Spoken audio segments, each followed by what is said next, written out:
Hola, buen día. Soy Héctor Romero. Somos el grupo 9 y 10 del curso de Hematología Clínica Avanzada, sección A, y hoy les voy a hablar sobre una enfermedad importante pero muchas veces desconocida, la leucemia mieloide crónica, o simplemente, LMC. Esta forma de leucemia afecta a la sangre y a la médula ósea, pero gracias a los avances médicos, hoy en día puede controlarse durante muchos años. Acompáñenme para conocer más sobre sus causas, síntomas, diagnóstico y tratamiento actual. La LMC es un tipo de cáncer de la sangre. Se origina en la médula ósea, el lugar donde se producen las células sanguíneas. En esta enfermedad, el cuerpo produce demasiados glóbulos blancos mieloides, tanto maduros como inmaduros. Estas células anormales se acumulan, interfieren con las funciones normales de la sangre y debilitan el sistema inmunológico. A diferencia de las leucemias agudas,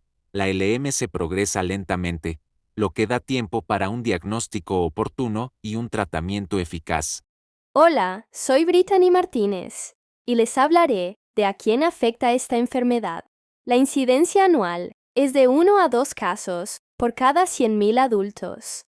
La edad promedio al diagnóstico es de 60 años, aunque puede presentarse incluso en niños o adultos jóvenes. Es un poco más común en hombres que en mujeres, y el único factor de riesgo confirmado es la exposición a altas dosis de radiación ionizante.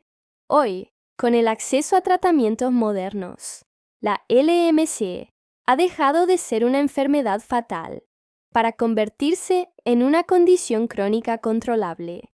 Soy Jacqueline González y les hablaré de la causa principal de la LMC.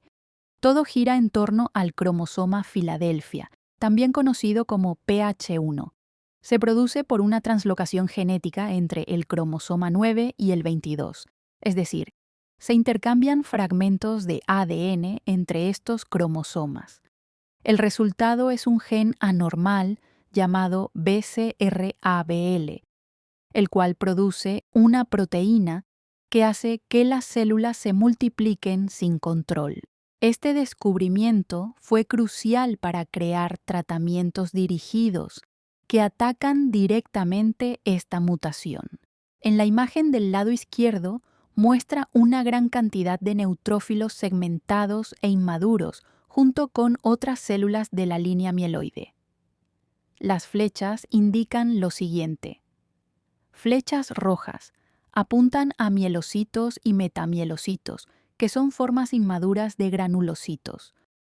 Flechas azules señalan a basófilos y eosinófilos, lo cual es característico en LMC, especialmente por la basofilia prominente.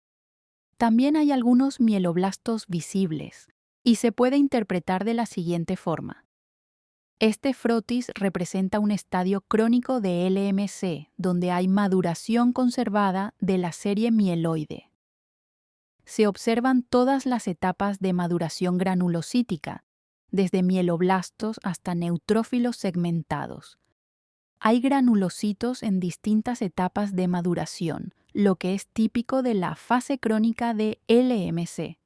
En la imagen del lado derecho se observa mayor cantidad de células inmaduras, muchas con apariencia de blastos, grandes con núcleos redondos o irregulares, cromatina laxa y nucleolos visibles. Hay menos granulocitos maduros comparado con la imagen izquierda. Y su interpretación. Este frotis sugiere progresión de la enfermedad hacia un estadio más avanzado, la fase blástica de la LMC. Se considera crisis blástica cuando los blastos superan el 20% en sangre periférica o médula ósea. Es una fase terminal en la que la leucemia mieloide crónica se comporta como una leucemia aguda, generalmente mieloide, aunque en algunos casos puede tener características linfoides. Hola, mi nombre es Javier Hernández, y en este video voy a explicarles las 3 fases clínicas de la leucemia mieloide crónica, también conocida como LMC. Esta es una enfermedad de la sangre y la médula ósea que progresa en diferentes etapas, y entenderlas es clave para un buen manejo del tratamiento. Fase crónica. Empezamos con la fase crónica, que es la etapa más frecuente en el momento del diagnóstico. Aproximadamente el 90% de los pacientes con LMC son diagnosticados en esta fase. En esta etapa, la enfermedad suele avanzar lentamente. Es común que muchas personas no presenten síntomas importantes, o incluso que no sientan nada fuera de lo normal. A veces, la LMC se detecta por casualidad, cuando al paciente se le realiza un examen de sangre por otro motivo. Fase acelerada. Si la enfermedad no se controla adecuadamente o si se vuelve resistente al tratamiento, puede progresar a la fase acelerada. Aquí ya estamos hablando de una etapa más seria. En esta fase, el número de blastos, es decir, las células inmaduras de la sangre, comienza a aumentar en la médula ósea y en la sangre periférica. Normalmente, en la fase crónica, los blastos no superan el 10%. En la fase acelerada, ese porcentaje puede ir del 10% al 19%. El tratamiento puede empezar a perder eficacia, y en algunos casos hay que considerar cambiar a medicamentos más potentes o prepararse para un trasplante de médula ósea. Crisis blástica. La crisis blástica, que es la fase más avanzada y peligrosa de la LMC. Aquí, la enfermedad se comporta como una leucemia aguda, lo que significa que las células malignas se multiplican de forma muy agresiva. En esta etapa, los blastos superan el 20% de las células en la médula ósea o en la sangre. Estas células inmaduras no funcionan correctamente, lo que lleva a una falla en la producción de células normales, como glóbulos rojos, plaquetas y glóbulos blancos funcionales. Buen día, soy Jocelyn Zuleta y les contaré los signos y síntomas más comunes de esta enfermedad. Muchos pacientes en la fase crónica no presentan síntomas y el diagnóstico ocurre por exámenes de rutina. Cuando los hay, los síntomas suelen ser fatiga intensa y persistente, pérdida de peso sin razón aparente, sudoración nocturna excesiva, sensación de llenura abdominal por un vaso agrandado y a veces dolor en el costado izquierdo. Ahora bien, ¿cómo se diagnostica la leucemia mieloide crónica? El diagnóstico de esta enfermedad no se basa únicamente en los síntomas clínicos, ya que, como mencioné antes, muchos pacientes están asintomáticos al momento del diagnóstico. Por eso, se requiere una combinación de pruebas de laboratorio y estudios genéticos, especializados para confirmar la presencia de la LMC y conocer su etapa. Hemograma completo. Un hemograma completo es un análisis de sangre muy común y accesible.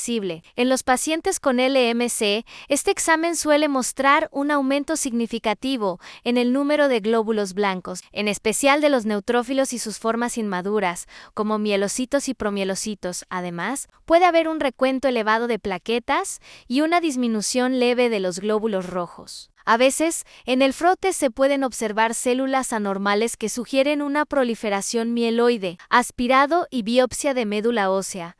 Para un diagnóstico más preciso, se realiza un aspirado y una biopsia de médula ósea, procedimientos en los que se obtiene una muestra del tejido medular, generalmente del hueso de la cadera. Este estudio permite analizar directamente cómo está funcionando la fábrica de células sanguíneas. En el caso de la LMC, se suele observar una médula ósea hipercelular, con un aumento importante de células mieloides en diferentes etapas de maduración. Además, es aquí donde se puede cuantificar la proporción de blastos, que, como ya vimos, es crucial para determinar en qué fase de la enfermedad se encuentra el paciente en fase crónica, acelerada o blástica. Estudios genéticos y moleculares, pero lo que realmente confirma el diagnóstico de la LMC son los estudios genéticos, ya que esta enfermedad está directamente asociada con una alteración cromosómica específica, el cromosoma Filadelfia. Este cromosoma anormal es el resultado de una translocación entre los cromosomas 9 y 22.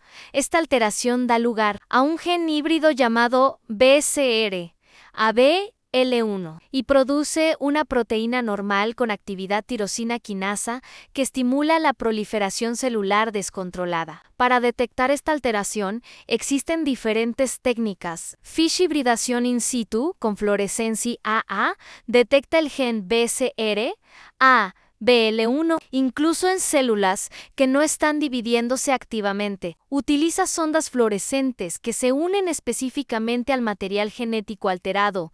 PCR reacción en cadena de la polimeras AC es la prueba más sensible y específica. Detecta el gen BSR-ABL1 y cuantifica su presencia. Esto es clave, porque además de confirmar el diagnóstico, sirve para monitorear la respuesta al tratamiento a lo largo del tiempo. Buen día, soy Jorge Villagrán y les hablaré del tratamiento de la LMC. El gran avance llegó con los inhibidores de la tirosina quinasa o antitrace 4. Estos medicamentos atacan directamente la proteína BCR, ABL, deteniendo el crecimiento de las células leucémicas. Unos ejemplos serían imatinib, Dicet y otros más recientes como ponatinib. Gracias a ellos, la mayoría de los pacientes con LM se pueden tener una esperanza de vida normal y excelente calidad de vida. Algunos incluso logran una respuesta molecular profunda y en ciertos casos se puede considerar suspender el tratamiento bajo supervisión médica. Otros tratamientos menos comunes hoy en día incluyen quimioterapia en fases avanzadas, trasplante y médula ósea para casos más complejos y el uso ocasional de interferón alfa. Gracias por acompañarnos en este recorrido informativo sobre la leucemia mieloide crónica. Hoy sabemos que, con un diagnóstico temprano y el tratamiento correcto, la leucemia mieloide crónica no tiene por qué ser una sentencia, sino una condición controlable. La clave está en la detección precoz, el seguimiento médico constante y el acceso a terapias dirigidas que han transformado la vida de miles de personas. Cuidemos nuestra salud, informémonos y sigamos aprendiendo juntos.